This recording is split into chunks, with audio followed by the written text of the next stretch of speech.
Pengertian kolonialisme. Kolonialisme berasal dari kata koloni. Koloni menurut bahasa Latin artinya pemukiman. Upaya yang dilakukan negara-negara penguasa dalam rangka menguasai suatu daerah atau wilayah untuk mendapatkan sumber daya disebut kolonialisme. Pengertian imperialisme. Imperialisme merupakan istilah yang berasal dari kata imperator, yang artinya memerintah. Imperialisme adalah suatu sistem dalam dunia politik yang bertujuan untuk menguasai negara-negara lain dalam memperoleh kekuasaan atau keuntungan dari negara yang dikuasainya. Imperialisme sudah ada sejak abad ke-19. Awalnya dicetuskan oleh Benjamin Disraeli, Perdana Menteri Inggris. Kolonialisme berfokus pada penguasaan suatu wilayah dengan sumber daya alam tertentu untuk dibawa ke negeri asal penjajah. Sedangkan imperialisme berfokus dalam penguasaan politik dan pemerintahan negara yang lain untuk memiliki pengaruh terhadap negara tersebut. Faktor utama kolonialisme dan imperialisme. A. Gold atau kekayaan. Keinginan bangsa Eropa untuk berdagang secara langsung dengan dunia timur adalah merengkuh kekayaan sebanyak-banyaknya. B. Gospel atau menyebarkan agama. Portugis dan Spanyol adalah negara yang dilandasi Katolik. Dengan mematuhi seruan Paus sebagai pemimpin Katolik dunia agar menyebarkan iman Kristiani ke wilayah jajahan, maka mereka telah mengemban tugas sebagai orang Katolik yang taat. C. Glory atau kejayaan.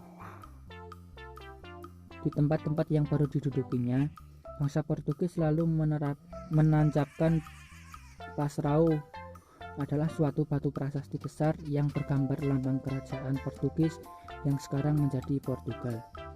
Selain sebagai simbol tercapainya perjanjian kerja dengan penguasa global, pasrau dianggap sebagai simbol kejayaan bangsa Portugis. D. Faktor militer. Maksudnya, kaum imperialis menginginkan suatu daerah tertentu yang digunakan sebagai pertahanan atau mengimbangi kekuatan bangsa lain. Berikut tokoh-tokoh kolonialisme dan imperialisme.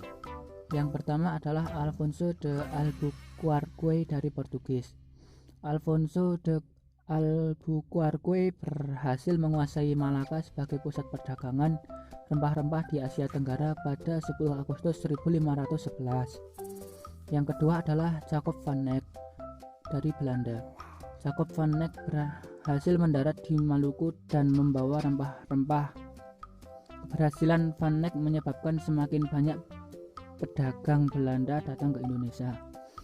Sementara itu, Inggris datang ke Indonesia juga bertujuan mencari rempah-rempah.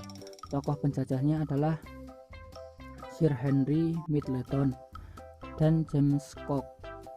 Henry Middleton mulai menjelajah di tahun 1604 dari Inggris menyusuri perairan Cabo dan Roca atau Portugal dan Pulau Kanari. Henry Middleton lanjut menuju perairan Afrika Selatan hingga Samudra Hindia. Ia sampai di Sumatera lalu menuju Banten di akhir 1604. Ia berlayar ke Ambon pada tahun 1605 lalu ke Ternate serta Tidore dan mendapat rempah-rempah seperti lada dan cengkeh. Sedangkan ada James Cook sampai ke Batavia tahun 1770 setelah dari Australia. Demikian penjelasan dari saya. Jika ada salah kata mohon dimaafkan. Akhir kata, wabillahi taufiq wal hidayah. Wassalamualaikum warahmatullahi wabarakatuh.